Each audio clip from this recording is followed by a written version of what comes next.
¿Qué es lo que ha estado pasando en Perú? Preparamos este video con algunas claves para entender un poco la avalancha de noticias de esta semana. ¿Por qué durante tantos días no se supo quién ganó las elecciones? Fue una semana de reclamos de fraude, de alta tensión política, un pedido a prisión sobre uno de los candidatos y mucho más.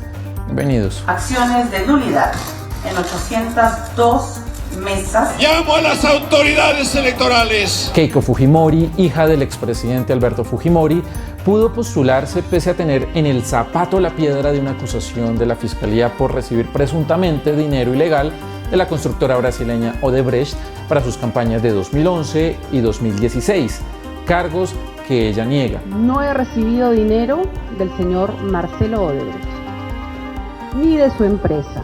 Esto es importante. La ley peruana impide postular a cargos públicos a quienes estén sentenciados judicialmente, pero no a aquellos bajo una investigación de la Fiscalía. Ella ya pasó 16 meses en prisión preventiva en el marco de este caso hasta que salió de prisión en mayo de 2020 bajo la pandemia y un juzgado le dictó impedimento de viajar fuera de Perú. La cárcel y la crisis que golpeó a su partido Fuerza Popular por el escándalo de Odebrecht la habían debilitado, pero logró recuperarse para esta polarizada segunda vuelta ante Pedro Castillo. Él se mantiene en sus posiciones radicales. Que nos enfrentamos al comunismo, que el comunismo... La Fiscalía, que se prepara para llevarla a juicio, anunció el 11 de marzo que pedirá condena de 30 años y 10 meses de prisión por los delitos de lavado de dinero y obstrucción a la justicia, entre otros. En mayo, el juez Víctor Zúñiga le denegó un permiso para viajar a Ecuador en una conferencia internacional sobre la democracia,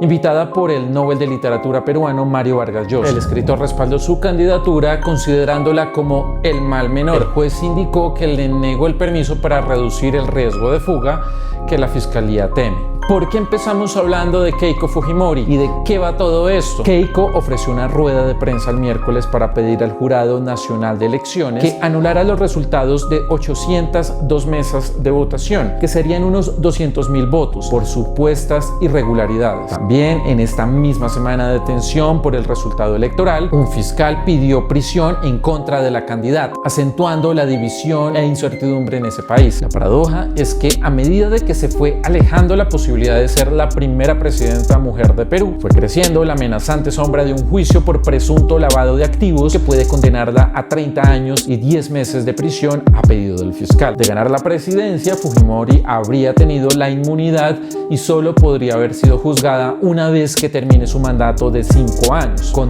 todo esto de fondo, elevó todavía más la tensión en Perú por la definición a cuentagotas de la segunda vuelta presidencial. Fujimori desestimó este pronunciamiento y con una diferencia de votos tan pequeña ha ejercido presión ante su pedido de nulidad de algunos votos que favorecen a su rival. Este pedido no va a distraer nuestra atención en absoluto de lo que debe buscar saber finalmente cuáles han sido los votos que se han realizado en la última elección.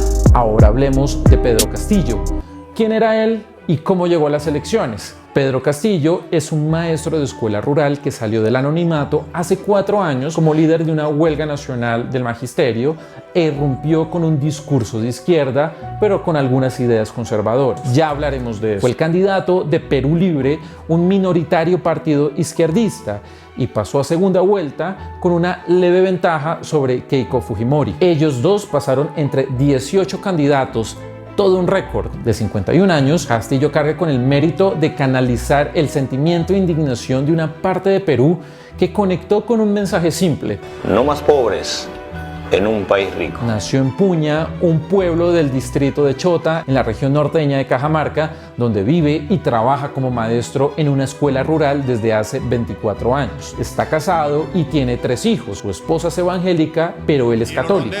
La mezcla de moral conservadora y demandas sociales de cambio consiguió seguidores donde la religión suele ser un factor electoral. Siendo un hombre humilde, un rondero, un campesino que la gente le brindó, gracias a la gente que le brindó todo su apoyo. Para nosotros es un sueño Para nosotros es un despertar. Acostumbra a citar pasajes bíblicos cuando apela a la moral para justificar su rechazo al aborto, al matrimonio homosexual y a la eutanasia. Prometió crear 1 millón de empleos en un año y negó que pretendía confiscar los fondos de pensiones de los trabajadores, como lo aseguraban algunos de sus críticos. La izquierda peruana llegó dividida a los comicios con 4 candidatos. La propuesta electoral del Partido Perú Libre se basó en una tríada: salud, educación y agricultura, para impulsar el desarrollo nacional, según ha dicho Castillo. También prevé convocar a una asamblea constituyente para redactar en 6 meses una nueva Carta Magna en reemplazo de la actual, que privilegia la economía de libre mercado. Basta, compañeros, basta, hermanos.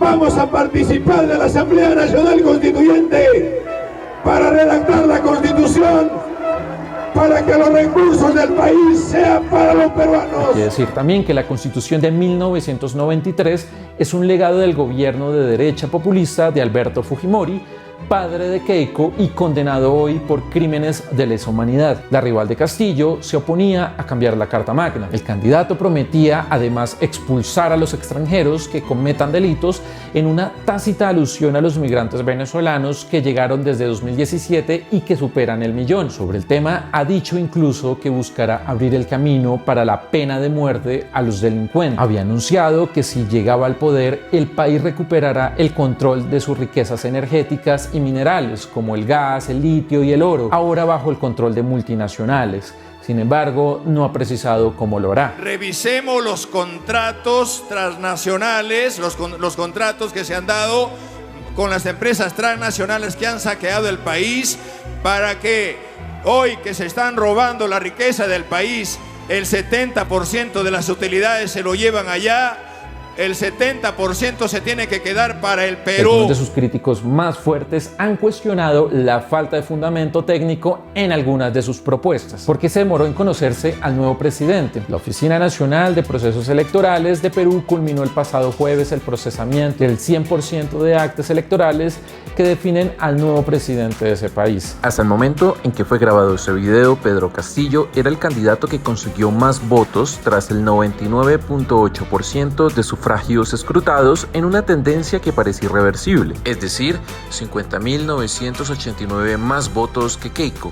Durante el conteo de votos del balotaje presidencial en Perú, Keiko Fujimori denunció irregularidades y acusó al partido de su oponente Pedro Castillo de boicotear la voluntad popular. Luego, anunció que solicitaría la nulidad de las 802 mesas en todo el país.